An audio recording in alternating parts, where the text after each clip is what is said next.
نبدأ نشرتنا مع أخبار بروسيا دورتموند، حيث أجرى مارك بارترا مدافع الفريق ومنتخب إسبانيا عملية جراحية صغيرة للتخلص من آثار إصابته في حادث تفجير على بعد أمتار قليلة من ملعب السيجنال إيدونا بارك معقل الفريق الألماني. وأشار النادي الألماني عبر حسابه الرسمي على موقع التواصل الاجتماعي تويتر إلى أن بارترا أجرى عملية جراحية بسيطة، وذلك لانتزاع أجسام غريبة من آثار المتفجرات. وأضاف البيان أن إدارة بروسيا دورتموند تتمنى الشفاء العاجل لمدافع برشلونة السابق، ويعد مارك بارترا المصاب الوحيد في هذه الحادثة، وذلك لجلوسه من قرب النافذة الخلفية للحافلة والتي تحطمت من شدة الانفجار.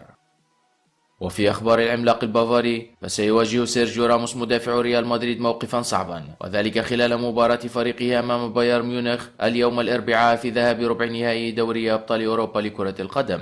ويعاني ريال مدريد من معضلة في دفاعاته في ظل إصابة بيبي ورافائيل فاران، ولم يعد يمتلك سوى ناتشو فرنانديز وسيرجيو راموس الذي يواجه خطر الغياب عن مباراة الإياب حال حصوله على بطاقة صفراء. وقالت صحيفة ماركا الإسبانية: راموس على بعد بطاقة صفراء من الإيقاف، وكارلو أنشيلوتي يعرف جيدا كيف يجبر نيكولا ريتزولي حكم المباراة على إنذار راموس. وأضافت الصحيفة: ومع غياب فاران وبيبي مدافعي الفريق الأبيض للإصابة، فإن غياب راموس للإيقاف في مباراة الإياب قد يكون طريق بايرن ميونخ لبلوغ نصف النهائي. وتابعت: لذلك فإن ليفاندوفسكي ومولر وروبن وريبيري وبقية لاعبي البايرن جاهزون كل الجاهزية من أجل هذه المهمة، وهي إبعاد راموس عن مباراة الإياب.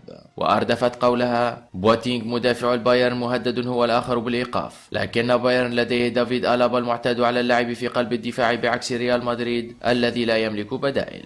وأكملت: التاريخ قد يكون ضد راموس، فقد تم إنذاره مرتين في آخر 3 مرات زار فيها الأليانز أرينا، حيث تم إنذاره في 2007 بعد 8 دقائق فقط من بداية اللقاء. وأتمت: راموس تغير كثيرا في السنوات الماضية، وأصبح تاريخه حافلا مع ريال مدريد، وعليه هذه المرة أن يكون حذرا من السقوط في فخ قد لا يلام عليه كثيرا.